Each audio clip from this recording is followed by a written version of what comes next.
saya dari kohort 45. Hari ini saya dan kawan-kawan saya, iaitu Nur Aina Tasha, Kausalia dan Amisha akan membentangkan yang bertajuk kurikulum prasekolah pembangunan fizikal. Okey, saya akan menerangkan visi.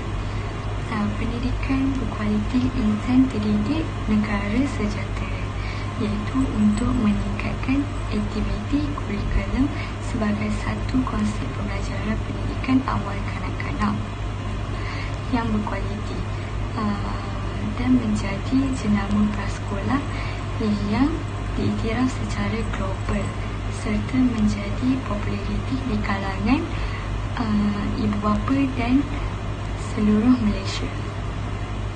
Manakala pula ialah misi mempraktikkan konsep pendidikan prasekolah yang berkualiti selari dengan kurikulum standard prasekolah kebangsaan, iaitu KSPK. Selain itu diintegrasikan dengan kaedah yang berasaskan Islam, penekanan bahasa Inggeris dan aktiviti yang menyeronokkan, dan mempraktikkan sistem pengurusan yang cekap dan teratur.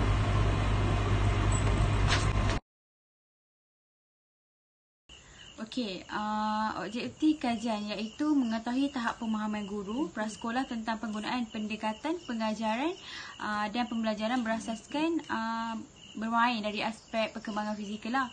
Seterusnya mengenal pasti perbezaan tahap pemahaman guru itu, seperti macam penggunaan pendekatan pengajaran berasaskan bermain bagi perkembangan fizikal kanak-kanak berdasarkan jenis prasekolah.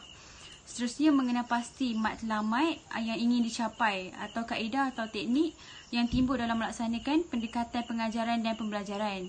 Okey, seterusnya adalah pelaksanaan kurikulum, iaitu daripada segi pendekatannya ialah kajian ini melihat pelaksanaan kurikulum pendidikan prasekolah dari perspektif saja, iaitu apakah faktor-faktor yang mempengaruhi seseorang guru itu lakukan.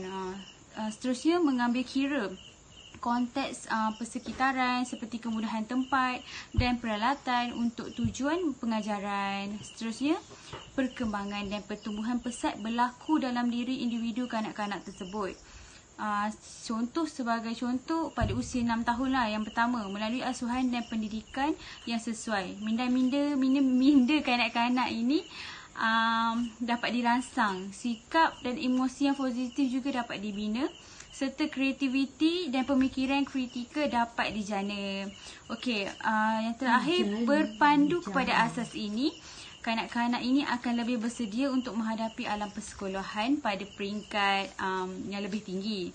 Lepas tu hasil kajian jangka panjang mendapati pelaburan pada peringkat awal, kanak-kanak memberi pulangan yang positif kepada kerajaan dan masyarakat. Okey, kaedah pula. Kaedah adalah pemindahan perancangan pengajaran kepada amalan sebenar di bilik darjah, merupakan pelaksanaan kepada kurikulum tersebut. Pemilihan kaedah dan strategi pengajaran, intipati pelajaran, aktiviti peruntukan masa. Okay, pelaksanaan tertentu berdasarkan keadaan atau situasi semasa dihadapi.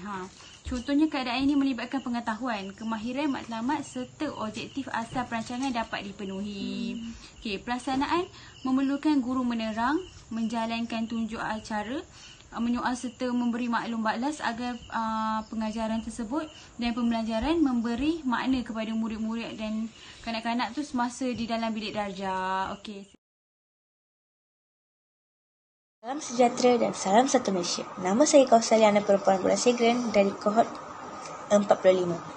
Hari ini saya di sini untuk membentangkan tentang kandungan kurikulum dalam pembangunan fizikal kanak-kanak. Kandungan kurikulum dalam pembangunan fizikal kanak-kanak mempunyai 4, iaitu perkembangan motor halus, perkembangan motor kasar, kemahiran manipulasi, pergerakan berirama. Perkembangan motor halus, ia meneroka pelbagai aktiviti yang melibatkan motor halus. Seperti contoh aktivitinya ialah makan nasi guna sudu, menganyam, ikat tali kasut, pagi kanak-kanak ikat tali kasut, Seterusnya, perkembangan motor kasar. Perkembangan motor kasar melakukan pergerakan lokomotor. Apa itu lokomotor? Lokomotor ialah sejenis aktiviti yang dapat membantu memperkembangkan perkembangan kanak-kanak, perkembangan fizikal kanak-kanak.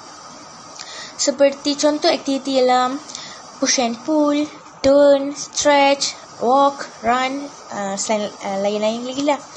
Seterusnya, pergerakan berirama.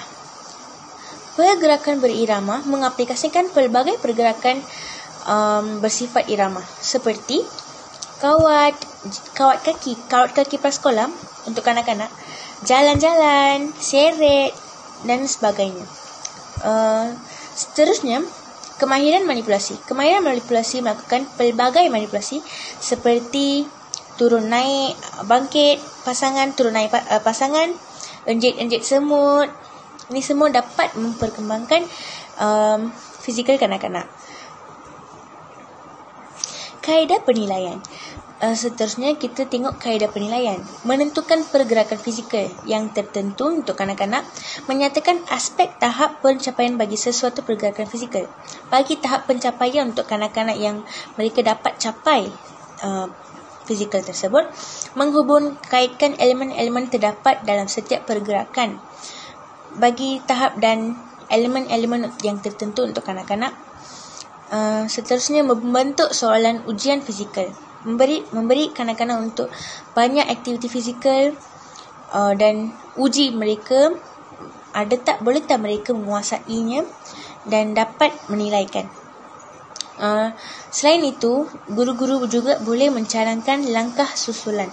Langkah susulan ni biasanya ada dalam semua prasekolah. Langkah susulan ni dapat buat oleh pendidik supaya mereka dapat lagi banyak saksi dan penilaian yang baik dalam kalangan kanak-kanak. Itu sahaja daripada saya, kandungan kurikulum dalam pembangunan fizikal dan kaedah penilaian. Sekian, terima kasih.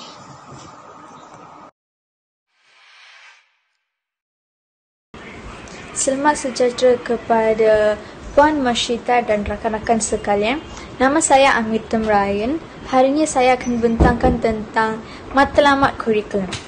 Matlamat kurikulum prasekolah pembangunan fizikal adalah untuk mencapai dan mengembangkan lagi fizikal kanak-kanak dan menjadikan mereka sentiasa beraktif dalam semua aktiviti yang diberikan atau dilaksanakan. Perkembangan fizikal menekankan perkembangan jasmani dan kesihatan untuk kesejahteraan diri serta menumpukan daya imajinasi, kreativiti, bakat dan aspirasi terhadap karya seni dalam kalangan murid. Perkembangan fizikal adalah sangat penting bagi setiap kanak-kanak kerana ia dapat membantu untuk memupuk kecergasan badan, kecergasan minda, mata, koordinasi, perkembangan kognitif, kecakapan emosi dan sosial.